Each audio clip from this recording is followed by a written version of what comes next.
Chapter 7.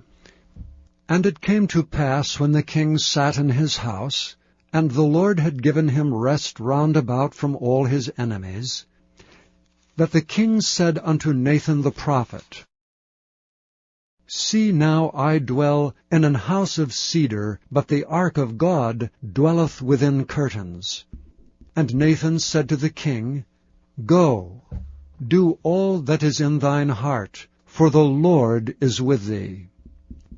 And it came to pass that night, that the word of the Lord came unto Nathan, saying, Go and tell my servant David, Thus saith the Lord, Shalt thou build me an house for me to dwell in?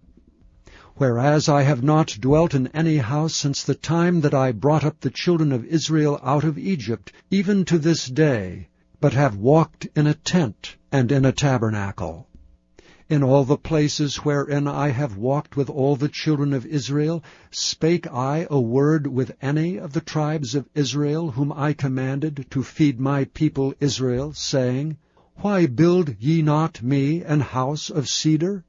Now therefore so shalt thou say unto my servant David, Thus saith the Lord of hosts, I took thee from the sheepcote, from following the sheep, to be ruler over my people, over Israel.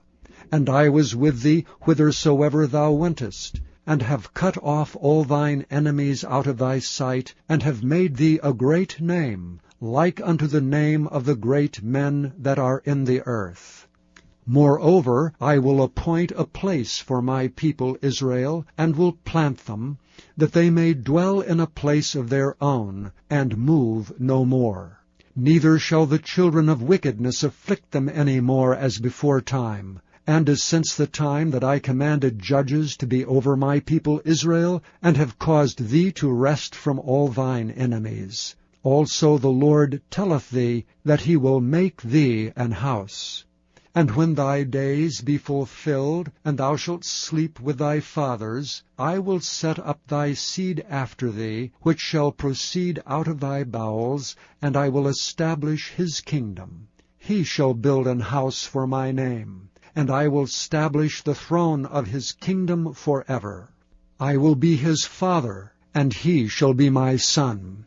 If he commit iniquity, I will chasten him with the rod of men, and with the stripes of the children of men. But my mercy shall not depart away from him, as I took it from Saul, whom I put away before thee. And thine house and thy kingdom shall be established forever before thee. Thy throne shall be established forever. According to all these words, and according to all this vision, so did Nathan speak unto David. Then went King David in and sat before the Lord, and he said, Who am I, O Lord God? And what is my house, that thou hast brought me hitherto? And this was yet a small thing in thy sight, O Lord God, but thou hast spoken also of thy servant's house for a great while to come. And is this the manner of man, O Lord God? And what can David say more unto thee? For thou, Lord God, knowest thy servant. For thy word's sake, and according to thine own heart hast thou done all these great things, to make thy servant know them. Wherefore thou art great, O Lord God, for there is none like thee, neither is there any God beside thee, according to all that we have heard with our ears.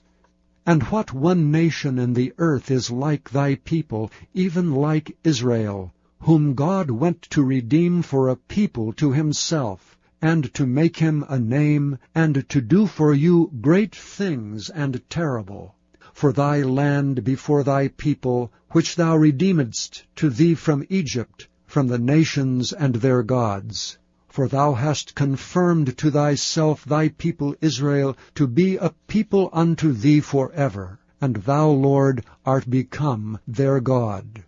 And now, O Lord God, the word that thou hast spoken concerning thy servant, and concerning his house, establish it forever, and do as thou hast said.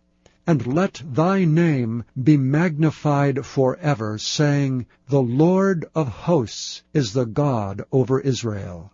And let the house of thy servant David be established before thee. For thou, O Lord of hosts, God of Israel, hast revealed to thy servant, saying, I will build thee an house.